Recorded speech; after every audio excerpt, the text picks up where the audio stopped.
This channel does not promote any violent, harmful, or illegal activities. All content provided by this channel is meant for an educational purpose only. আমার আরও এক সহকর্মী সায়ন্ত এই মুহূর্তে রয়েছে। একটু আগে আপনাদের যেমনটা বলছিলাম, একদিকে বামপন্থী ছাত্রদের একটা মিছিল আজকে বেরোবে, অন্যদিকে এবিভিপি তাদেরও একটা প্রতিবাদ মিছিল আজকে বেরোবে। আমি সায়ন্তর কাছে চলে যাব। সায়ন্ত এবিভিপির মিছিল থেকে রয়েছেন আমাদের সঙ্গে এই মুহূর্তে। সায়ন্ত, এবিভিপি ঠিক কী অভিযোগ করছেন? তাদের নেতা গতকাল রাতে অশান্তিতে জখম হয়েছেন বলে অভিযোগ উঠেছে, সেখানে রাতেই সর্বরিদি পৌঁছে গিয়েছিলেন। কি পরিস্থিতি এই মুহূর্তে? একদমই, দেখো যাদবপুর বিশ্ববিদ্যালয়ে যে ঘটনা ঘটেছে তার প্রতিবাদে আজকে গোলপার্ক থেকে এবিপি তারা মিছিলের ডাক দিয়েছে এবং তুমি দেখতে পাচ্ছ একে একে এবিপি যারা সদস্য আছে তারা এসে জড়ো হচ্ছেন এবং হাতে এবিপি পতাকা রয়েছে। আমি সরাসরি তাদেরকে চলে যাবো। আপনাদের মূল অভিযোগটা কি এবং আজকে মিছিলতে কি দাবি তুলছেন?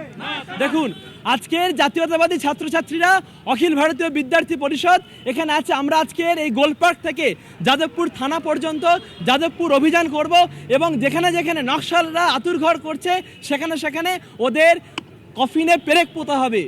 আজকের এসএফআইয়ের দিন শেষ, জাতীয়তাবাদী শক্তির উদয় হয়েছে। আমরা এটা পরিষ্কার জানাতে চাইছি যে যেখানে যেখানে এসএফআই অখিল ভারতীয় বিদ্যার্থী পরিষদের উপর আক্রমণ করছে, গোটা বাংলা জুড়ে, গোটা ভারতবর্ষ জুড়ে এই জিনিসের তীব্র প্রতিবাদ আমরা জানাচ্ছি। এমনকি যাদবপুর ইউনিভার্সিটির আমাদের ইউনিট প্রেসিডেন্ট তাকেও আহত করেছে। আপনাদের বিরুদ্ধে তো পাল্টা অভিযোগ তুলছে এসএফআই যে আপনারা বা এসএফআই বা যারা ওখানে যারা বামপন্থী ছাত্র ইউনিয়ন আছে তারা অভিযোগ তুলছে যে আপনারা মারধর করেছেন, তাদের পতাকাও পুড়িয়ে দিয়েছে। সম্পূর্ণ মিথ্যা অভিযোগ। ওটা এআইডিএসও এবং এসএফআই সঙ্গে ডিএসএফ এর ওদের নিজেদের মধ্যে কনফ্লিক্ট, নিজেদের মধ্যে মারামারি করছে, নিজেদের মধ্যে আমাদের সঙ্গে থাকো। আমার আরেক সহকর্মী সুমন মহাপাত্র এই মুহূর্তে রয়েছেন যাদবপুরের সামনে থেকে। সুমন, কি চলছে? তোকে একেবারে দুটো মিছিল রয়েছে। একটা মিছিল বামপন্থীদের মিছিল, সেই মিছিল যাদবপুর 8B থেকে শুরু হবে। অন্য মিছিল যেখান থেকে সায়ন্ত তোমাকে প্রতিবেদন দেখালো। এই দুটো মিছিল যাতে মুখোমুখি না হয়, এদের মধ্যে যাতে ক্ল্যাশ না হয়, কালকের ঘটনার যাতে পুনরাবৃত্তি না হয়, তার জন্য পুলিশের তরফ থেকে এই মিছিলের উদ্যোক্তাদের সাথে কথা বলা হচ্ছে। তুমি দেখতে পাচ্ছ যাদবপুর 8B ছবি, তাদেরকে রীতিমতন একটা ব্যারিকেড করে ডেফিনেটলি তোমাকে শোনাবো। তার আগে এটা তোমাকে পরিষ্কার করে বলে দিদি, ব্যারিকেড করে তাদেরকে আগে কিন্তু এখানে আটকে দেওয়া হচ্ছে এবং তাদের একটা অন্য রুটে মিছিল নিয়ে যাওয়ার কথা বলা হচ্ছে। এবার শোনাবো কি কথা হচ্ছে তাদের মধ্যে। আমরা আপনাদের উপর বিশ্বাস রাখছি, যদি এবিভিপির মিছিল বেরোয় বাবু, আপনারা কোন দিক দিয়ে মিছিল নিয়ে যাবেন? আপনারা কোন দিক দিয়ে মিছিল নিয়ে যাবেন? আমরা প্রশাসনের কাছে আজকে জানিয়েছিলাম যে আমরা মিছিল করব বড় রাস্তা ধরে বেঙ্গলগ্রাম পর্যন্ত। ওনারা বলছেন যে আজকে এই অঞ্চলে এবিভিপিরও কোনো মিছিল ওনারা অ্যালাউ করবেন না, আমাদেরও কোনো মিছিল বড় রাস্তায় যেতে দেবেন। আমরা আপাতত ওনাদের উপর বিশ্বাস রাখছি। আমরা দেখতে চাই যে বিজেপির হুলিগানস এবিভিপি তারা যদি বড় রাস্তায় মিছিল করে, আমরা যেভাবে বড় রাস্তা, তারা আপাতত আপনাদেরকে এখানে আটকে দিচ্ছেন, আপনারা এর বাইরে বেরোতে পারবেন। যাদবপুরের ভেতরে মিছিল করছি, যাদবপুরের ভেতরের অঞ্চল।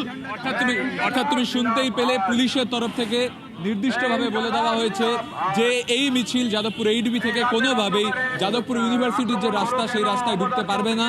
এবং অন্যদিকে এবিভিপির মিছিল, সেটাকেও কিন্তু যাদবপুর থানার এপারে আসতে দেওয়া হবে না। অর্থাৎ পুলিশ কোনোভাবেই সংঘর্ষ চায় না, তার জন্যই কিন্তু তারা এই পদ্ধতি অবলম্বন করছে। তুমি দেখতে পাচ্ছ একেবারে ব্যারিকেড করে দড়ি দিয়ে বেঁধে তা কিন্তু আটকে দেওয়া হচ্ছে। অর্থাৎ যে মুখোমুখি সংঘর্ষের আশঙ্কা ছিল, পুলিশ কিন্তু চেষ্টা করছে সেটা যাতে কোনোভাবে সম্ভব। প্রশাসনের তরফে সব রকম চেষ্টা করা হচ্ছে যাতে দুটো মিছিল কোনোভাবেই মুখোমুখি না চলে আসে এবং বড় কোনো অশান্তি যাতে সূত্রপাত না ঘটে। সুমন, আমাদের সঙ্গে থাকো। এই মুহূর্তে আপনাদের তিনটে ছবি পাশাপাশি দেখাচ্ছি। একদিকে দেখাচ্ছি গোলপার্ক থেকে এবিভিপির প্রতিবাদী মিছিল শুরু হতে চলেছে, তার ঠিক শেষ মুহূর্তে প্রস্তুতি চলছে, সেই ছবি দেখাচ্ছি। একদম স্ক্রিনের ডান দিকে আপনাদের দেখাচ্ছি যাদবপুর বিশ্ববিদ্যালয়ের সামনে এসএফআই এর মিছিল শুরু হওয়ার চূড়ান্ত প্রস্তুতি চলছে। আর একেবারে মাঝখানে আপনাদের দেখাচ্ছি গতকাল যাদবপুর বিশ্ববিদ্যালয়ের ভিতরে, সেখানে অরবিন্দ ভবনের সামনে কার্যত তাণ্ডব চলে। বহিরাগতরা তাণ্ডব চালায় বলে অভিযোগ করছে বামপন্থী ছাত্ররা। অন্যদিকে এবিভিপির অভিযোগ যে বামপন্থী ছাত্ররাও তাদের আক্রমণ করেছে। অভিযোগ পাল্টা অভিযোগে উত্তপ্ত যাদবপুর বিশ্ববিদ্যালয়।